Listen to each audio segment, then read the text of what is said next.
Kira-kira menurut lo orang yang punya mental issue itu kurang ibadah nggak? Kalau menurut gue Percaya, bisa jadi benar. Kalau untuk mental issue sendiri bagi saya mungkin bisa dikatakan Genfan Official Present. Itu kan mental issue juga bisa dibilang dengan kalau misalkan menurut Islam kurangi iman kita gitu kan, dan kurangnya takarub kita atau mendekatkan diri kita kepada Allah Subhanahu Wa Taala gitu kan. karena kurang ibadah juga ada faktornya, karena untuk faktor trauma juga bisa iya, tapi lebih ke kurang ibadah seperti itu. Karena kalau ibadah tuh kan sebenarnya faktor eksternal ya, salah satu faktor eksternal. Jadi menurut gua kalau misalnya faktor eksternal dia tidak yakin kepada sebuah yang menciptakan dia, atau bisa kita sebut Tuhan, mereka tidak yakin dengan Tuhan, maka mereka pun tidak yakin kepada yang mereka ciptakan, sehingga dia bisa jadi galau. Jadi menurut gua secara pribadi penting sekali. orang yang kena mental issue tuh bisa jadi ada faktor itu, tapi kalau dari gue sendiri kayaknya itu emang ada faktor lain yang memengaruhi selain kurang ibadah. Kayak misalkan dari faktor lingkungan sama faktor mungkin kayak misalkan dia nggak kuat kena pressure, atau misalkan dia ngerasa kayak gak nyaman sama teman-temannya dan segala macam, itu bisa jadi faktor orang kena mental issues. Kalau ada temen lu nih yang curhat nih, lu suruh banyak ibadah atau cari bantuan profesional?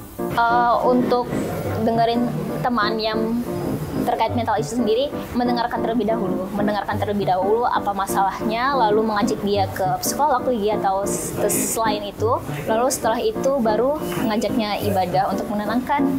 Kalau misalkan dengerin orang yang cerita kayak gitu, pertama gue bakal jadi pendengar dulu sih. Kayak gue dengerin dia cerita, mastiin kalau misalkan dia feeling dia tuh valid gitu, dengan segala perasaan dia yang dia luapin itu kita jangan diinvalidasi dengan langsung lu langsung sholat aja, atau lu langsung ke psikolog aja kayak gitu. Kita harus jadi pendengar dulu lah sebelum kita akhirnya memberikan saran itu. Hal yang paling penting pertama dilakukan adalah mendengar, karena kan setiap orang tidak bisa langsung dipupuk rata semua solusinya itu sama. Jadi dari gue pribadi, gue akan dengerin dulu, mungkin gue bisa survei pengalaman gue, atau mungkin sharing cerita-cerita gue, apa yang gue lakuin sehingga punya keputusan yang tepat. Tapi balik lagi, menurut gue pribadi, kalau misalnya bicara tentang ibadah itu tidak bisa dipisahkan dengan faktor eksternal manapun. Ada nggak sih lo di sekitar lo tuh ada yang down, tapi memang dia kata kurang ibadah? Kalau menurut gue ada aja, tapi kayaknya nggak semua orang bisa dipupuk kata seperti itu. Kadang beberapa hal kejadian karena faktor eksternal yang lain, misalnya karena memang temannya toksik, dia tidak mampu menghindari circle-circle yang toksik atau sebagainya. Tapi menurut gue secara pribadi, kalau misalnya dia yakin kepada pencipta dia, gue rasa dia bisa mencegah itu. Salah satu temen aku itu dia down gitu ya, tapi rajin beribadahnya itu, terus jadi termotivasi juga buat aku sendiri.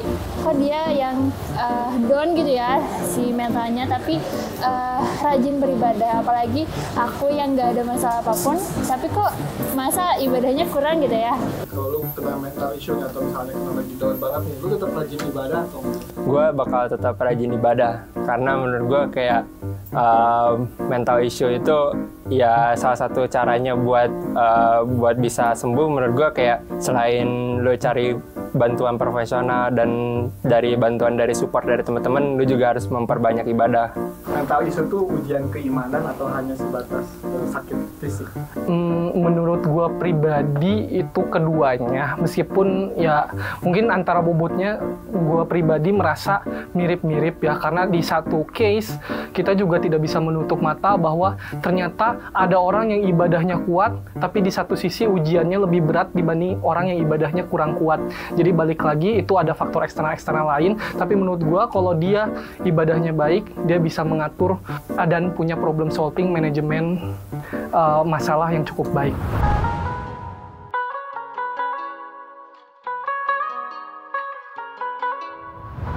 Assalamualaikum warahmatullahi wabarakatuh. Pada kesempatan ini kita akan membahas tema yang cukup penting dan seringkali menjadi perdebatan di tengah masyarakat. yaitu anggapan bahwa orang-orang yang memiliki masalah dengan gangguan mental yaitu kurang beribadah. Tentu pemikiran ini perlu kita luruskan kembali agar tidak menimbulkan permasalahan yang lebih luas. Pandangan mengenai masalah mental, yaitu kurangnya ibadah, merupakan hal yang keliru.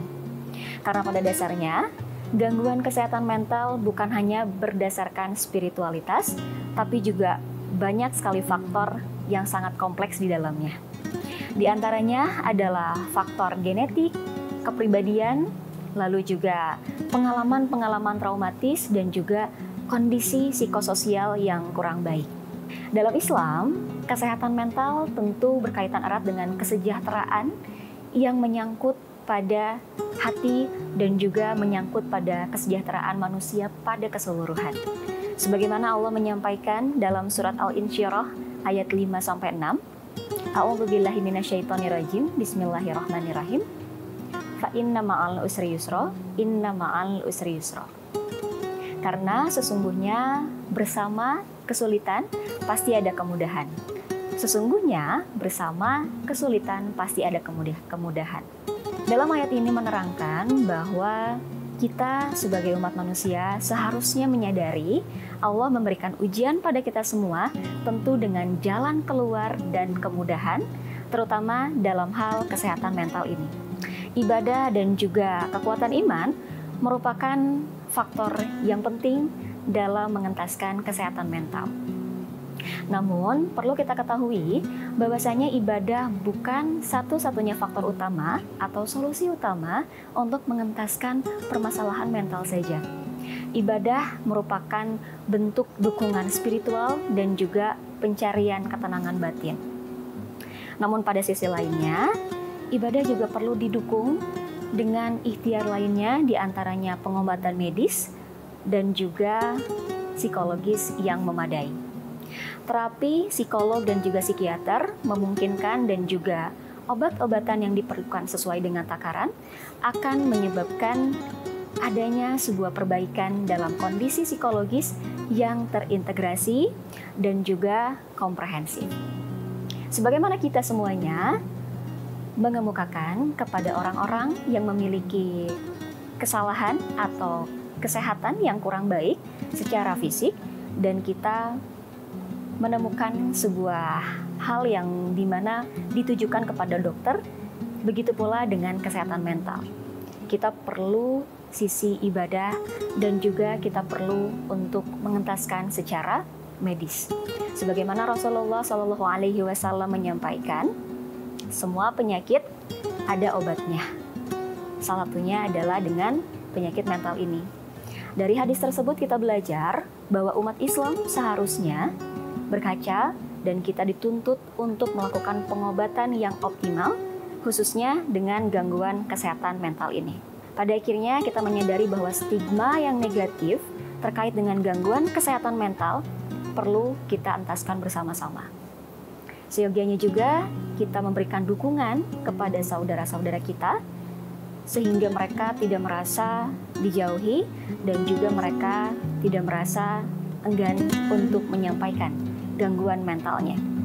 Kita memberikan dukungan dengan pengertian, kasih sayang, dan juga empati. Dengan dukungan tersebut kita berharap bahwa gangguan kesehatan mental ini bukan sesuatu hal yang tabu di tengah masyarakat, dan juga kita berharap mereka segera bisa pulih dan juga dapat berkontribusi bagi keluarga dan juga masyarakat. Assalamualaikum warahmatullahi wabarakatuh.